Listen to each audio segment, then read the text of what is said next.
This is the new Weight Watchers. It works for members like Jojo, who's learning simple, healthy habits, Sharia, who's making progress with meds, and Kim, who still gets to eat what she loves. For over 60 years, we've helped millions of members find what works for them. Now, it's your turn. Watch your life open up. Watch your story shift. Watch what you're capable of. Watch it work. Get started today at WeightWatchers.com.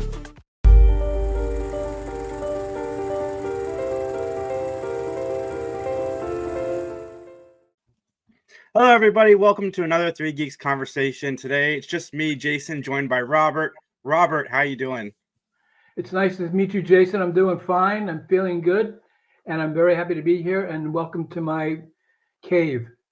It looks nice in the background. I was trying to check out your poster to see all it said, but it's hard to read from. Well, I started doing, this is a bit new for me. I started, I'm a screenwriter. I've been writing movies for a long time. And maybe some that you've seen in the past, and I directed a couple. So I've been doing this for quite a while. And I started with a novel a long time ago that was turned into a miniseries called Blood Feud. I co-wrote the novel. It wasn't a solo effort. It was co-writing. And I co-wrote the novel about the Kennedy administration and their war on organized crime. Mm-hmm. And I was really fascinated by it and fascinated by Bobby Kennedy. And so I wrote that, and then 20th Century Fox bought it, and they wanted to turn it into a miniseries. And then I alone wrote the miniseries, adapted from my book. And from then on, I've always been writing movies. Mm-hmm. Blood Feud actually won the Writers Guild Award for the best miniseries. And it was nominated for Emmys and things like that. So I was very fortunate with my first big foray into television. And I've been writing screenplays ever since. And then during the recent Writers Guild strike, not only am I a loyal member of the Writers Guild, I'm also an award winner. So I have a great respect for what they do and what they accomplish.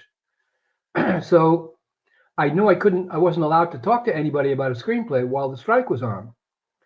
And I knew the strike was going to be going on for a while. So I thought, but I can't talk to people about a novel, so I thought I might turn back to my first love, writing a novel. So then I started writing Black Sun. And what you see behind you is a poster, because I went to spend time with my daughter in Texas. And so I decided to do some, once the book was published, I decided to do a few book signing events at bookstores. And so I basically developed a poster that said "Meet Bob Boris" and talk about some of the movies I've made. So that's what you see back there. It's my introduction to Texas, and it's my introduction to the Three Geeks. Awesome. So where are you from originally? I am a Brooklyn boy, brought up and born in Brooklyn, raised in the early days in Brooklyn. It was a very famous area in my youth, that were known for a gang of kids called the Amboy Dukes, and it was really this was street gangs in the early 50s, and I lived in Brooklyn. I talked to some people saying I was very fortunate, probably one of the few people around who can actually say I went to the Polo Grounds where the Giants played baseball, Ebbets Field where the Brooklyn Dodgers played baseball, and Yankee Stadium, where the Yankees play baseball and still do. So I was lucky enough to be raised in Brooklyn and be able to spend time in all three ballparks. And then I moved on to Washington Heights, and I lived for a number of years in Washington Heights in the teen years. And then I got into some trouble. I was a fairly intelligent guy who was always in love with writing and always in love with movies. And I got into trouble, got into some things that kids get into, and they sent me to a kind of reform school that was in upstate New York. So I left my home early. I was only about 14, and I was basically removed from my home, and I moved upstate to a place where I had some training and some therapy and some all the kinds of education that they set a young kid straight. And they were wonderful people. So I spent time there, and then from there they allowed me to come and move into the village where there was a halfway house. So I lived in Greenwich Village. So I got to travel around as a kid, mostly on the East Coast, almost exclusively on the East Coast. But I would say that my early days were Brooklyn.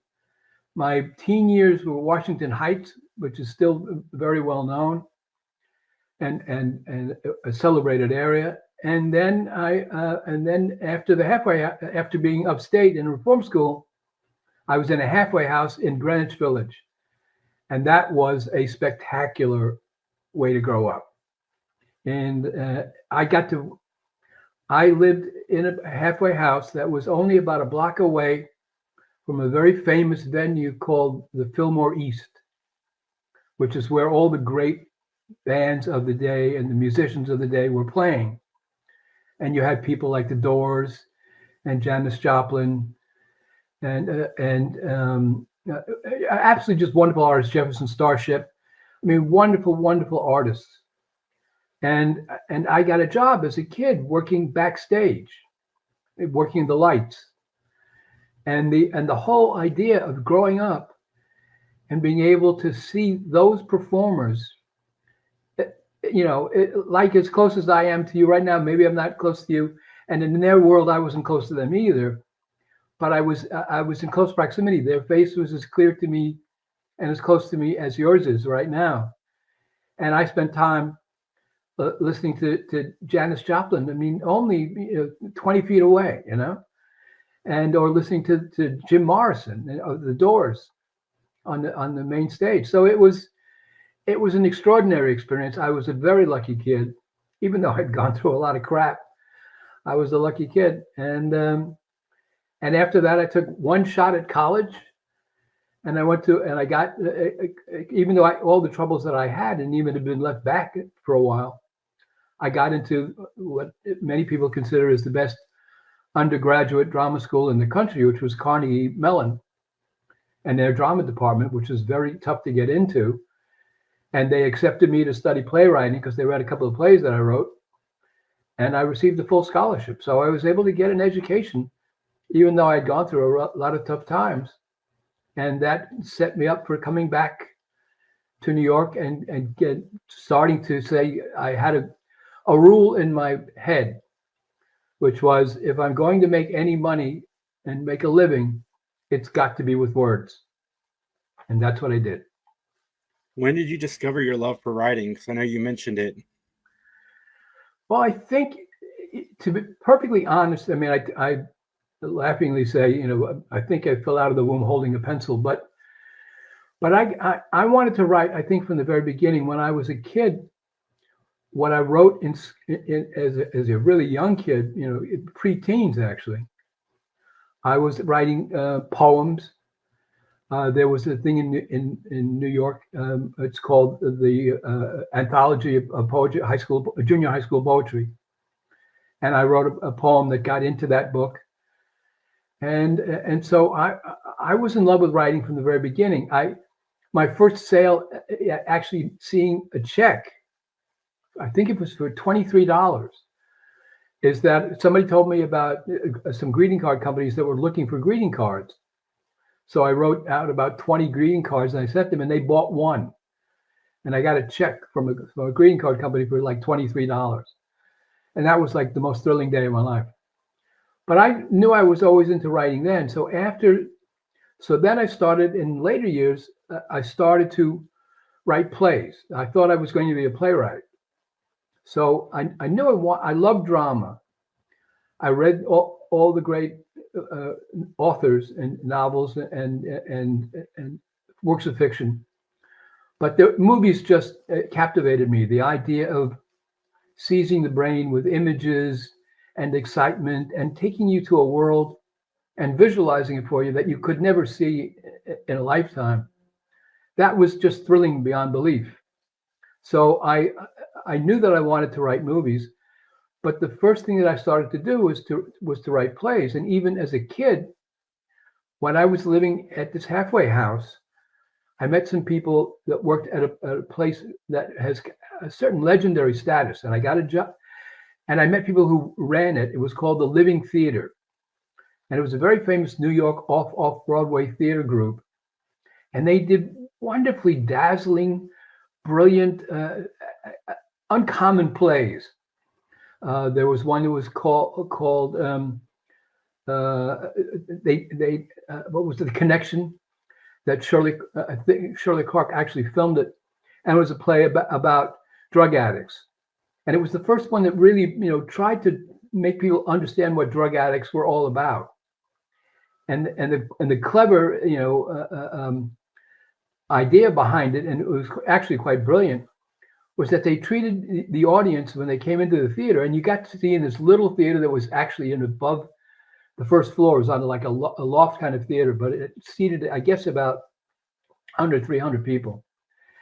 And what they did, the idea behind them was, here are a bunch of drug addicts. They're sitting around. We've gathered them so you can see them on stage, and they're waiting for their connection to arrive.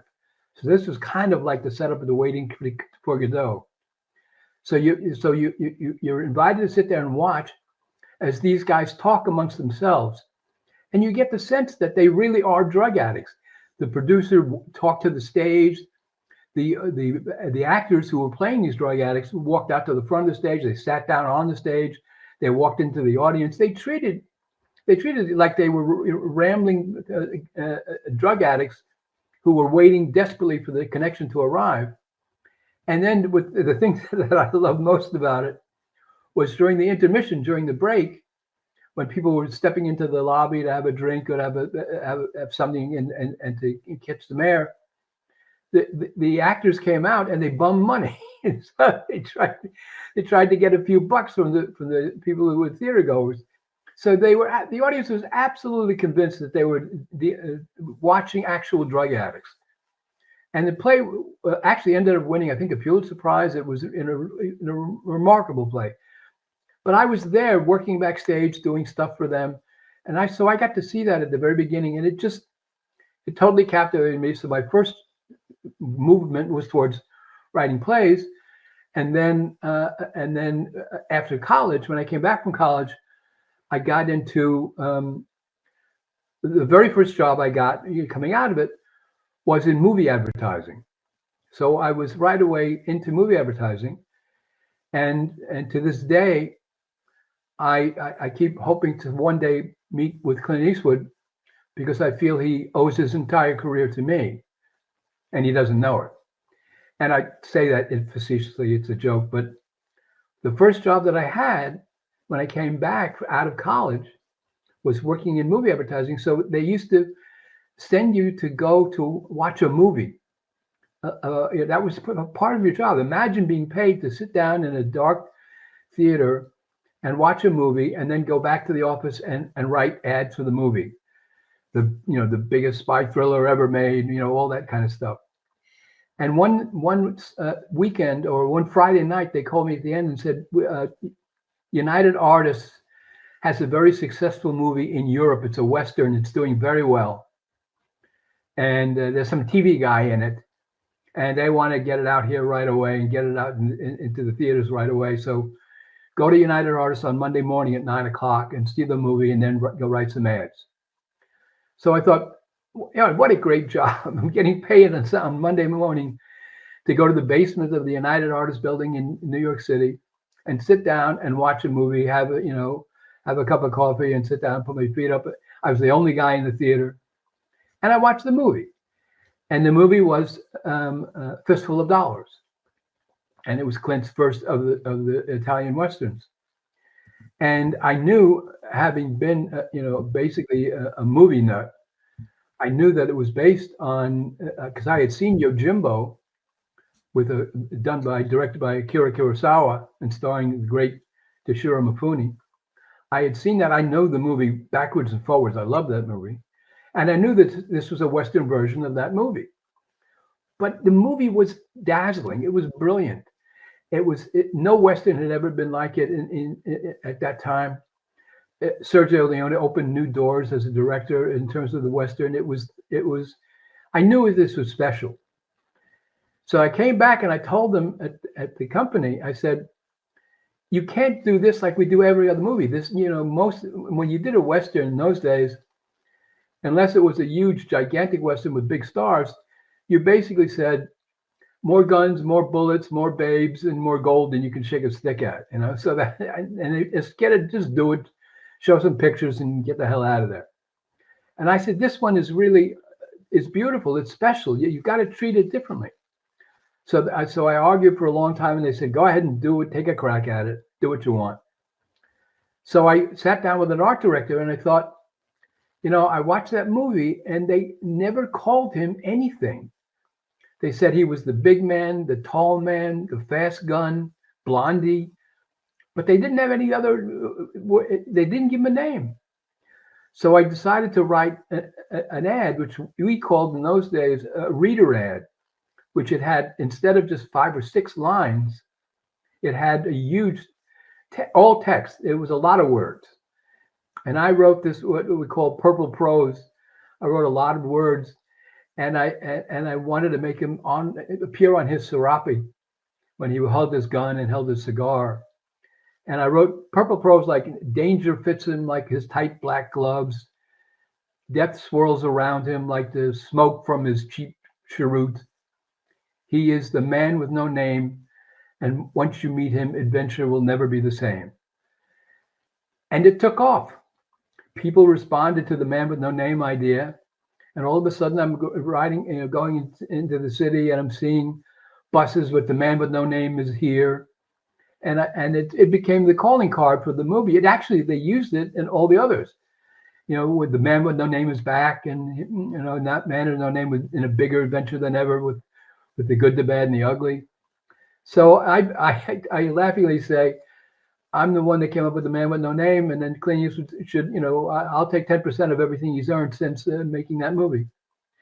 But it was one of the fun things about doing, movie advertising.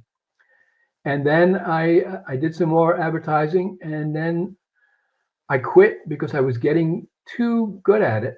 And I knew that I had a career in advertising on regular TV commercials and things like that. So I was a biker in those days, and I had seen some biking movies, and I had a big bike.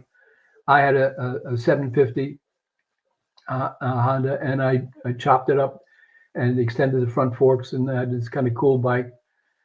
And I decided to go around the country on my bike and to prove that Easy Rider could live. So I rode around, and I had some experiences, and I ended up writing a biker movie when I came home, the first full screenplay, which was called Electra Glide in Blue, which starred Robert Blake, and he played a short motorcycle cop who gets involved in a murder mystery. And the movie it became a kind of cult classic. It's beautifully shot, and I was off and running. It was my very first screenplay, and a major studio picked it up. So I was very lucky. So that's how I got started. Your turn. That is awesome. You mentioned earlier that you wrote Blood Feud. Were you into history growing up?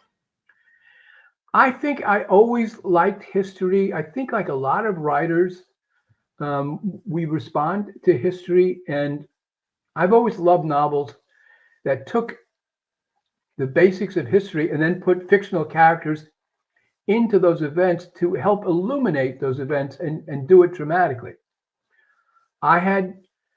I knew that I wanted to do something. I talked to some people about what I'd wanted to do with my friend, and I was the one that went to Washington to interview people. I met with somebody had a connection to a very successful on-air reporter in those days, a guy named Albert Hunt. And I met with him. He took my call, and then he invited me to come talk to him. And he was a remarkable man, and I truly admire him.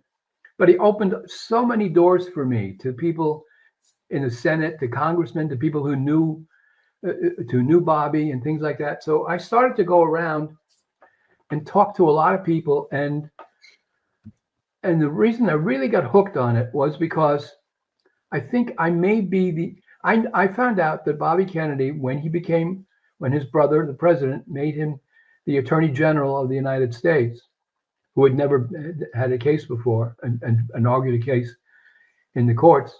He became the Attorney General of the United States, and he was out to really cut a hole in organized crime. For some reason, whatever his motives were, he believed that was an important job that America had to handle, and especially not allow big unions like the Teamsters to be taken over by organized crime. And he had, in the basement of the Justice Department, he had an office, and it was called and he put a group together. It was called the Get Hoffa Squad.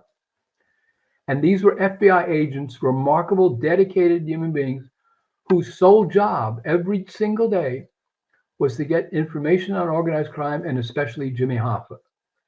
So I think I'm probably the only person around now who was able to interview every member of the Get Hoffa Squad and talk to them and get to learn about Bobby, about the war on organized crime, about the real things that happened in those days. And every time you learn the truth about history, it surprises you. There's more excitement and surprise in what history reveals about us and about what really happened than you can imagine. It's a thrilling world. So I was impressed by history, and since then, I've written more stories about Bobby Kennedy. I've written a script that I believe people are interested in producing now, called Kennedy's Mountain, about Bobby Kennedy, and he ran after feeling very guilty about his brother's murder, about the death of the president, because Bobby was so courageous in his war on organized crime, and his feeling about the Bay of Pigs, and his feeling about civil rights. He angered a lot of people. And so he was after the murder of Jack, and after Bobby ran for the presidency and after the nomination from the Democrats to be president, I know that he had said to many people that he was haunted by the fact, was it something that he did that caused his brother's death? And he felt tremendous guilt about it. But he ran for the Senate. After 3 years, he was basically like a recluse. He didn't talk to many people after Jack's death and up until 1965. And then Teddy, his brother, finally convinced him, you've got to do something with your life, and you can't be one of the victims of Oswald's bullet. And so Bobby agreed. He decided to run for the Senate, and much to his surprise, he was elected. And he won the Senate race, and he was going to go to Washington as an elected senator. And literally about 7 days before he went there, the government of Canada renamed the tallest, unclimbed, unexplored mountain peak in North America.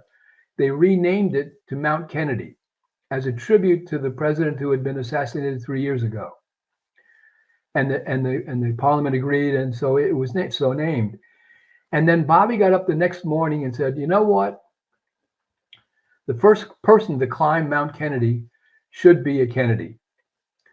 So he decided that, and he hated climbing, he hated heights. And so he decided that he was going to climb Mount Kennedy, which was, I think it was 19,000 feet, and Everest is about 24,000. So it's a really huge mountain. And of course, it's also unexplored. So there's no trail up there. And if you go across a snow plateau and it's all white and covered in untread snow, you don't know if beneath it is just a thin layer of ice, and you could crash through it and drop in 20,000 feet to your death. So it's a very dangerous assault on a mountain. So I decided to write the story of Bobby's training in 3 or 4 days, and then his climb. And I thought that every time he got into trouble, which was often on the mountain, it would give him a chance to remember an important event in his life. So it's a way to explore Bobby and to explore his coming to grips with his own past as he climbs and conquers this mountain. So I wrote that, and then and I've written stories about Adam Clayton Powell. I've written stories about Marilyn Monroe. So I do like history very much. So how involved are you with Blood Feud once you've written the script? Like, do they keep you on set in case they need any rewrites? How does that process work? On that one, since I'm the repository of so much information about Bobby, they kept me, yes, and I was the sole writer, so they kept me on the set. I was there every day. I was part of the filming of that. I worked with all the actors, and there were some wonderful actors that were in it.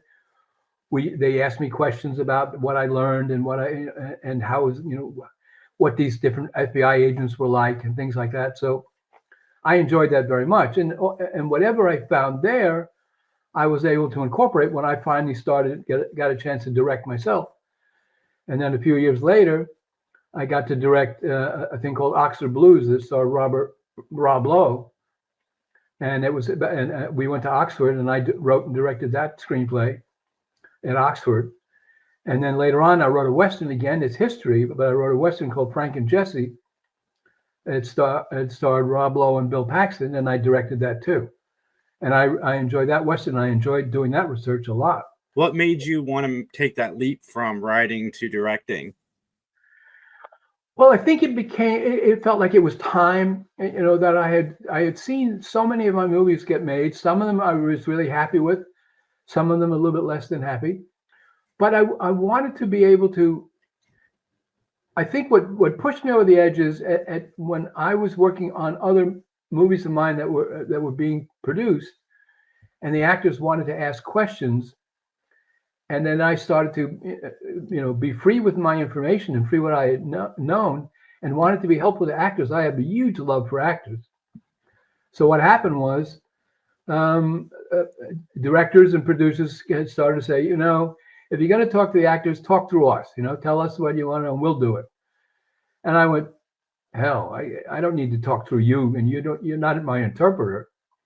So I thought maybe it's time that I talk directly to the actors. So I have such a high regard for what the actor does and the work of an actor that I wanted a chance to talk with them and to create with them. So I kept doing that. I did a few movies. I directed a few, and I continued writing a lot. And then I'd written the first draft of Air Force One that Harrison Ford ultimately did, and then I've done a lot of action pictures. I wrote for Richard Pryor. I wrote a movie called Some Kind of Hero, and I loved working with Richard. I wrote a thing called Dr. Detroit for Dan Aykroyd, and it was a wacky comedy, and we had a great time, and I loved doing that. I wrote the last movie with Jackie Gleason and Art Carney, The Honeymooners, and I was a writer, producer of that TV movie that they did. So I got a chance to meet some incredibly wonderful people. And then, so I've been doing that for a long time. And then during the Writers Guild strike, I had this notion that I wanted to write another airplane hijacking movie, a script. And I started to write the script, and I talked to a bunch of people that I had met in the Air Force when I did my research on Air Force One. I met a bunch of people who would talk to me about the newest generation of bombers and stealth and high-tech bombers, and they are amazing what they can do and what they're going to be able to do. So I thought, that's great. I can take a plane like that with all the magical elements that it has and let some bad guys try to take it and steal it and then have them defeated. So I started to write the script, and then the strike I knew was going to go on for quite some time, and I couldn't talk to anybody about it. But I realized I could talk to people about the novel. Mm-hmm. Because that was legal for a writer, and so I decided to approach it as a novel. And as I was working on it and writing it, I began to realize that the most advanced superplane the world has ever seen It has 38,000 systems operating at the same time. No human being can handle that. So naturally, they would have to have the most advanced artificial intelligence ever seen by man. And so I started to write the story, and I realized that it would be dumb of me to let the plane be hijacked by bad guys and then see the good guy try to get it back, who was my hero, who was the in charge of security and is an ex-Navy SEAL. I thought, I can't believe that could happen. And then I started realizing that on the news every single day, there were only two things people were talking about. One was Donald Trump, and the other one was artificial intelligence. And I suddenly realized, if this plane is going to be hijacked, the artificial intelligence is going to have to do something about it. And so I realized that my hero, the security guy, and artificial intelligence working together could both defeat the bad guys. So I did that in the book, and I suddenly realized on page 50, I went, oh my God, the story is over. The bad guys have been stopped. How do you do something about that? So I sat down and I started to think, what the hell am I going to do now? And I started to come up with a notion. I thought, it came to me like really in a flash. It was amazing. I suddenly thought, the most advanced AI unit ever created by science, it seizes the deadliest warplane ever built by man, and then threatens the entire world and the future of mankind. That's the story. So Black Sun could be a nonstop, relentless action thriller, a page turner that grips with icy fingers and doesn't let go. I wanted to make a white knuckle ride into a pure hell that reveals the most important question of our time and explores it as man finally created the Frankenstein monster of his own undoing. And that became the theme of my book, and that became the theme of this movie, of this book, which ultimately one day hopefully will be a movie. And that's the story I wanted to tell. I'm very good with action. I care about it a lot. And the kind of writing that I do, all novelists, the great ones, and I'm not saying that I'm great by any means, the great ones have an identity. Hemingway has a certain visceral quality and talks about the visceral, struggle of life and, what it takes to be a man, all of those things.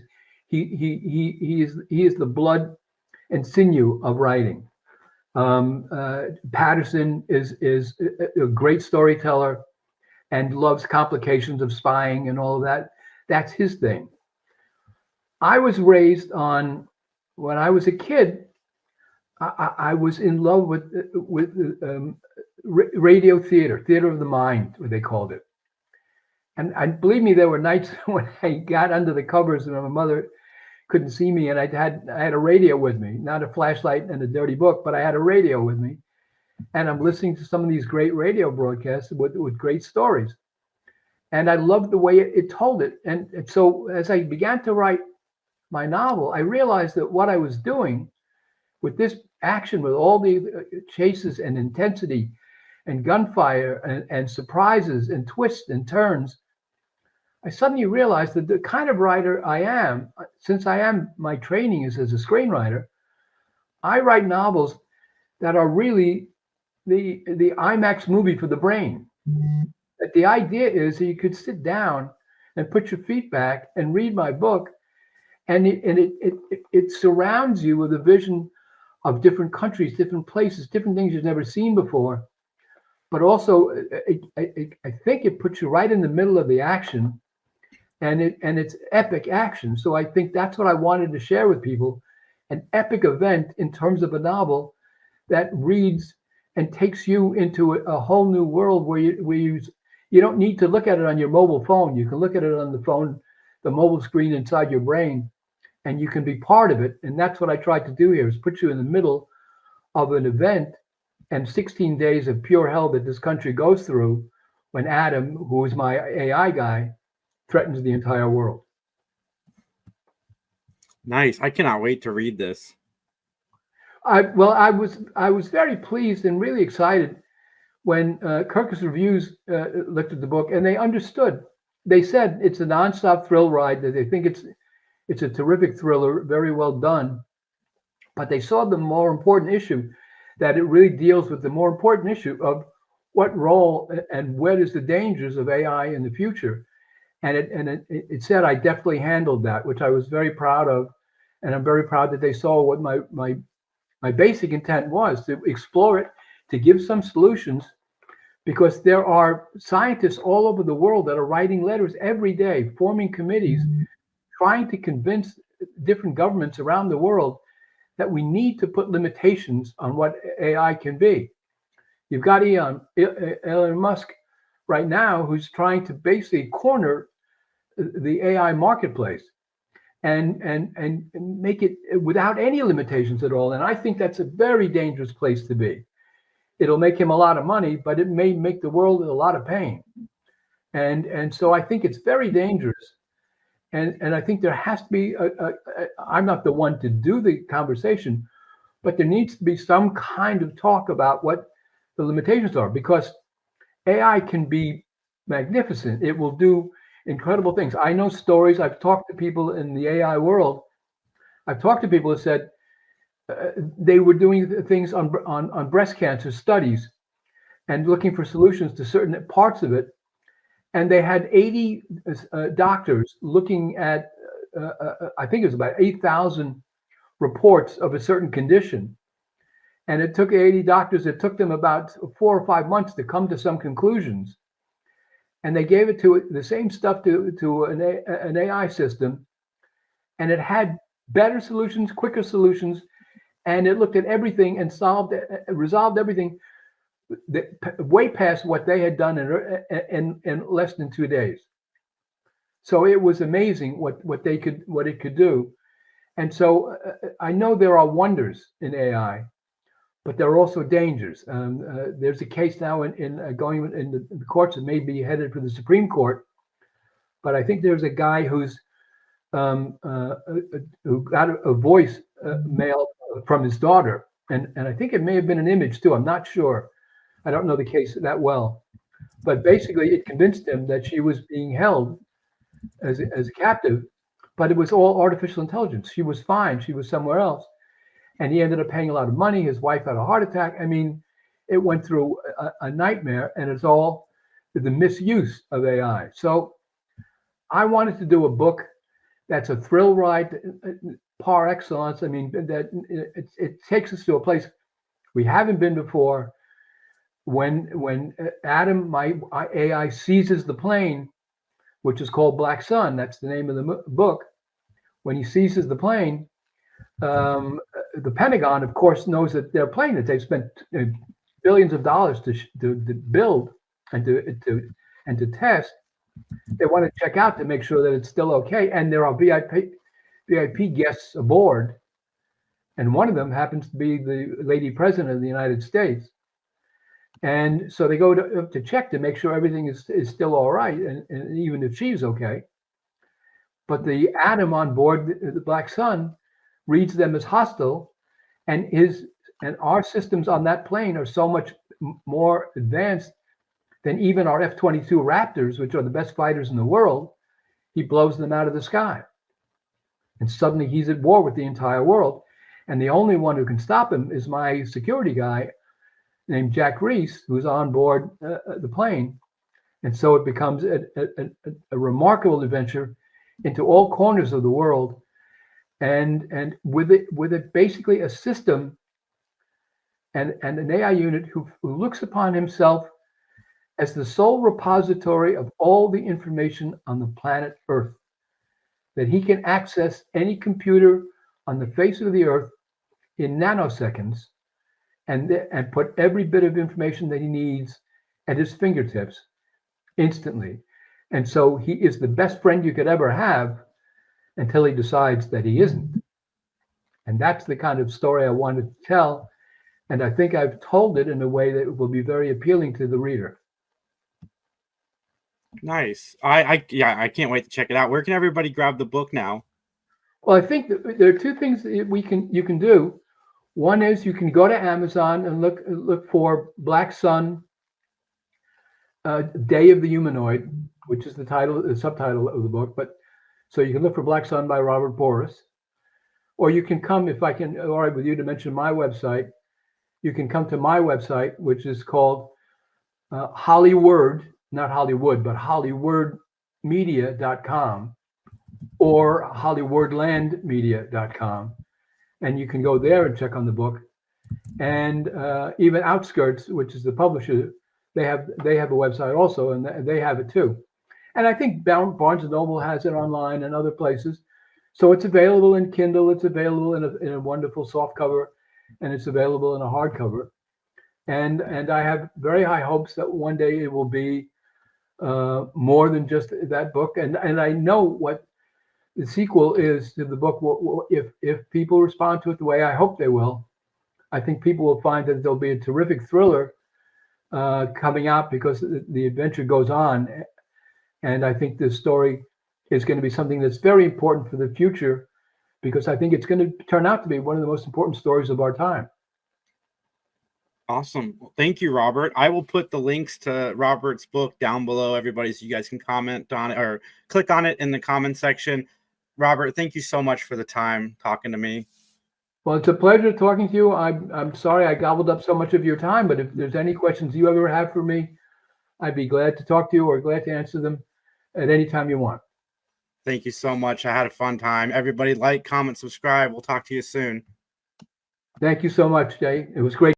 Ever notice how ads always pop up at the worst moments? When the killer's identity is about to be revealed. During that perfect meditation flow. On Amazon Music, we believe in keeping you in the moment. That's why we've got millions of ad-free podcast episodes, so you can stay completely immersed in every story, every reveal, every breath. Download the Amazon Music app and start listening to your favorite podcasts ad-free, included with Prime.